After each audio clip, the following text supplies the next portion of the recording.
国88カ所の掛け軸の仕立てについてご紹介させていただきます。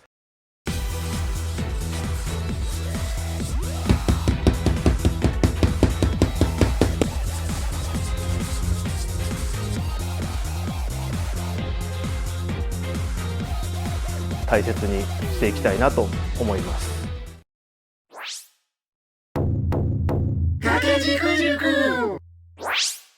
はいどうも、掛け軸塾の野村です。今回は四国88カ所の掛け軸の仕立てについてご紹介させていただきます。四国88カ所っていうと、弘法大師空海さんにゆかりのあるお寺、四国にある88個のお寺を巡っていって、で一家一家で大師に朱印をもらって、それを全部集めたものを掛け軸にするっていうお仕事の流れになります。全国的に言っても、非常に人気の高い霊場でして、弊社の方でもよくお仕事というのは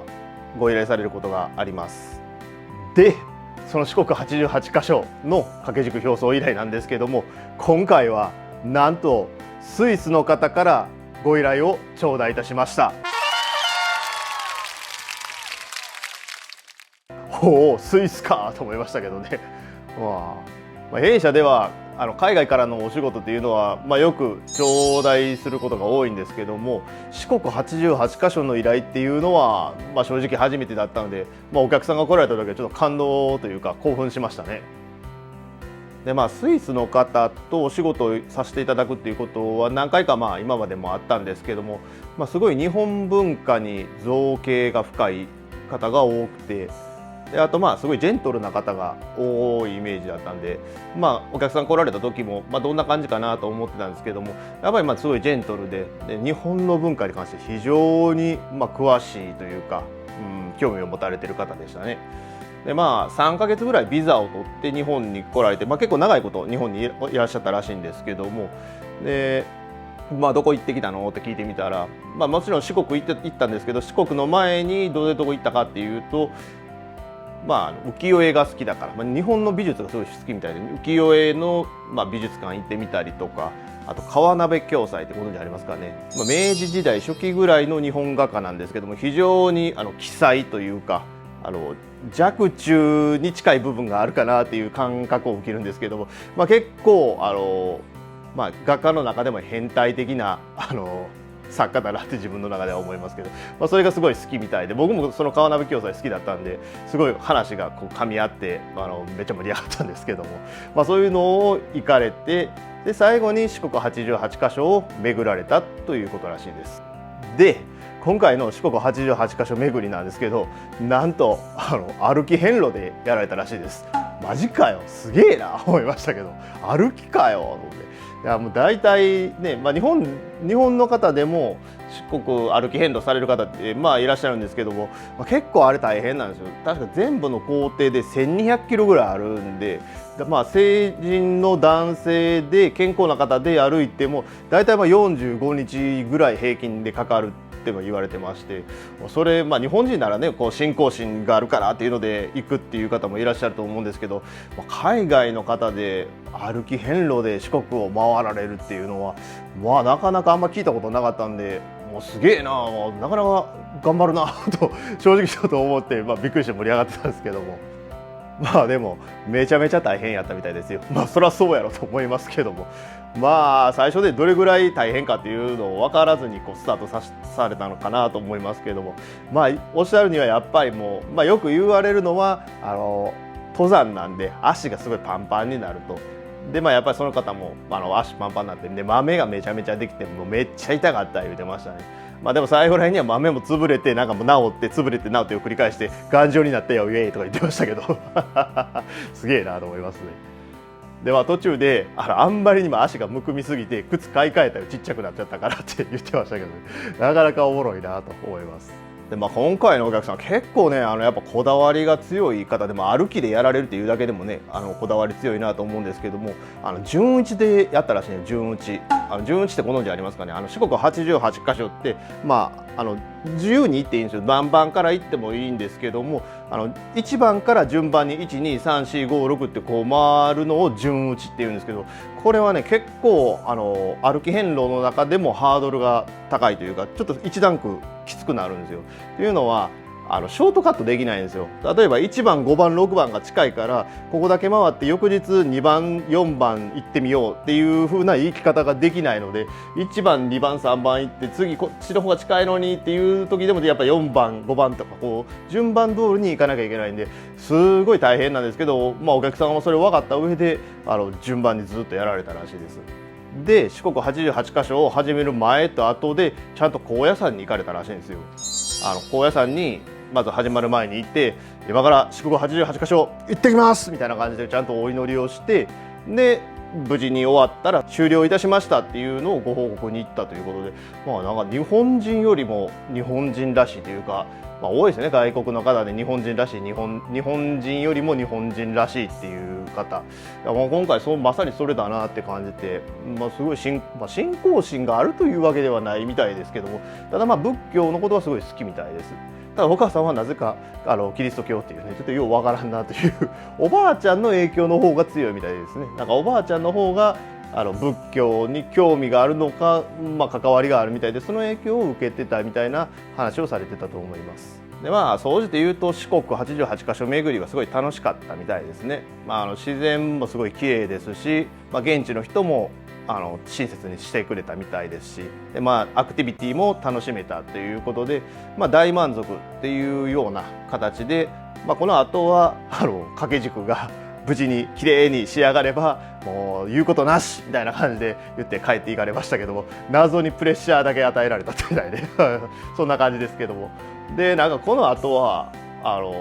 日本からタヒチに飛んで、その後バリに飛んでからスイスに帰られるということで、まだバケーション続くみたいで、どんだけ長い休みやねんと思いますけども、羨ましいですね。僕も海外好きなんで、いつかそんなね長いスパンで海外旅行してみたいなとも思いますし、スイスも行ってみたいですね。マッターホルンとか見てみたいなと思います。で歩き遍路、60日間ぐらいかかったらしいんですけども、ようそんだけ休み取れましたね。日本人ではなかなか歩き遍路できる人って限られてるんですよって言ったら、日本人は忙しいからねって言ってましたね。知ってんねん、日本人は忙しいっていうのはなんか世界的にも共通事項みたいな感じでちょっと笑ってしまいましたけども、そんなスイスの方からの四国88カ所巡りのご依頼ですけども、早速では行ってみましょう。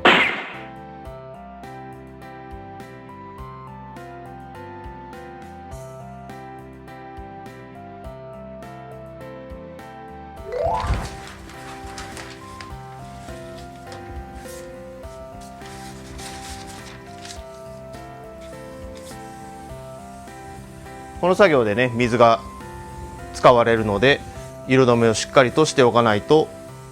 炭とか酒肉がにじんでしまうという原因になってしまいます。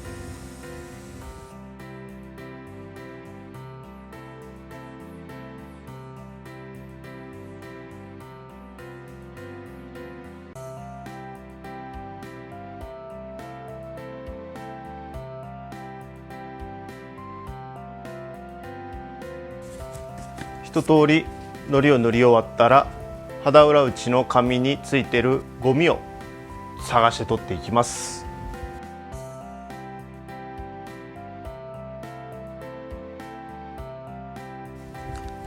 裏を打つ前に本紙にもゴミが入っていないか最終確認をします。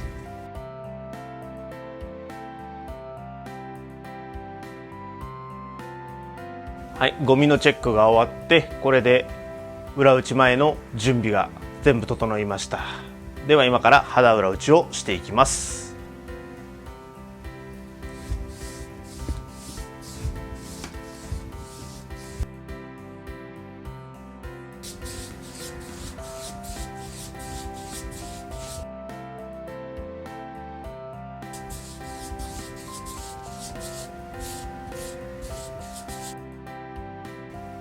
一通りなで込みが終わったら、今度は裏からハケで叩いていきます。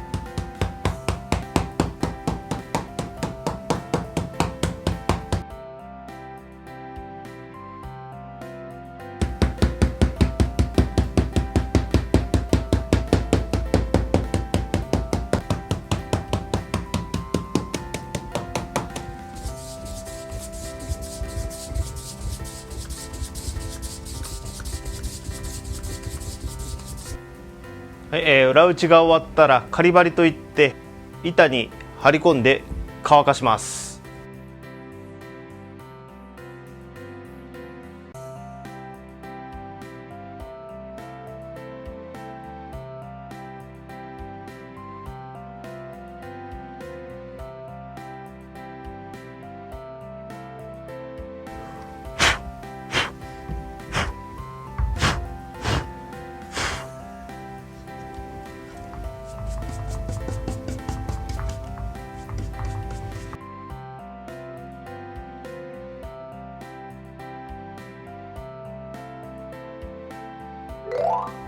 はい、肌裏打ちが終わりましたので、今からこの作品を余分なところをねカットしていって、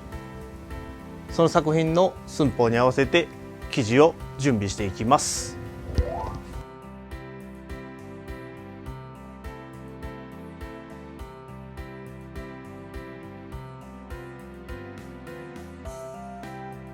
今回お客さんに選んでいただいた生地がこちらになります。いろいろ見られたんですけどね、これがすごく気に入られて、金蘭なんですけどもあまりキンキラしすぎてない錆金といったらいいんですかね、抑えめな金なんで逆に上品に見えるっていうことで、すごいもうこれが一番いいっていうふうに即決していただきました。で来られる前にいろいろどんなふうにしようかなって考えられてたみたいなんですけども、このパターンっていうのは自分の想定の中に入ってなかったみたいで、もう一発で気に入っていただきました。今からこの生地を作品の寸法に合わせてカットして準備していきます。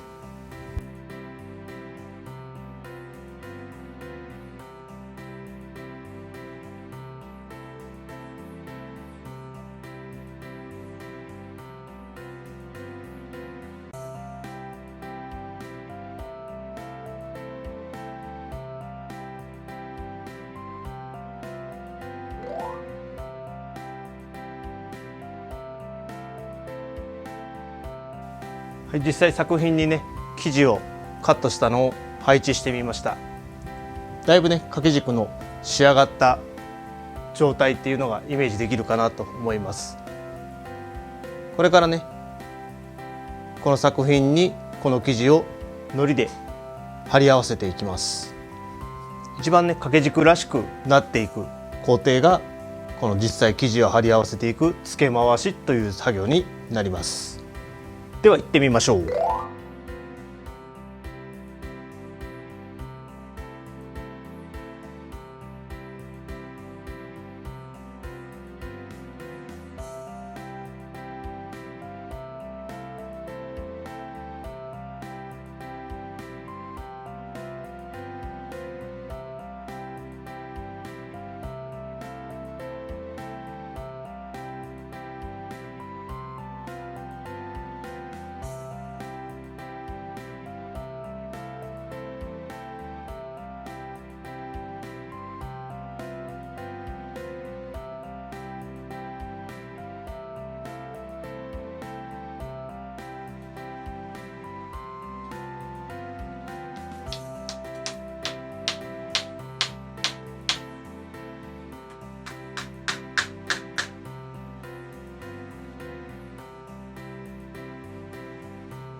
はい、こちらスイスの方からの四国88箇所掛け軸描走終了いたしました。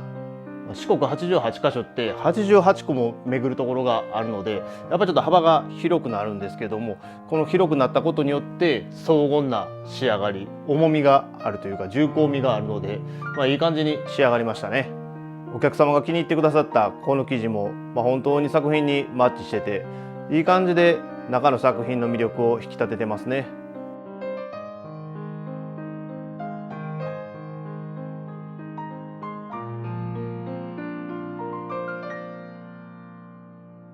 はい、今回はスイスからの掛け軸の表層依頼っていうのをご紹介させていただきましたけども、今回のように海外のお客様が日本を好きになるきっかけとしてこういった掛け軸が役割を果たす